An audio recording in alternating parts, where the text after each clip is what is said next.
সোনামণিরা, আগের ভিডিওতে আমরা শিখেছিলাম 61 থেকে 80 পর্যন্ত।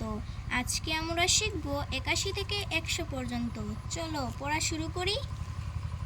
8 × 1 = 81, 8 × 2 = 82, 8 × 3 = 83, 8 × 4 = 84, 8 × 5 = 85, 8 × 6 = 86, 8 × 7 = 87, 8 × 8 = 88, 8 × 9 = 89, 9 × 0 = 90, 9 × 1 = 91, 9 × 2 = 92, 9 × 3 = 93, 9 × 4 = 94, 9 × 5 = 95, 9 × 6 = 96, 9 × 7 = 97, 9 × 8 = 98, 9 × 9 = 99, 10 × 100। সোনামণিরা, ভিডিওটি ভালো লেগে থাকলে লাইক করে চ্যানেলটিকে সাবস্ক্রাইব করে নিও।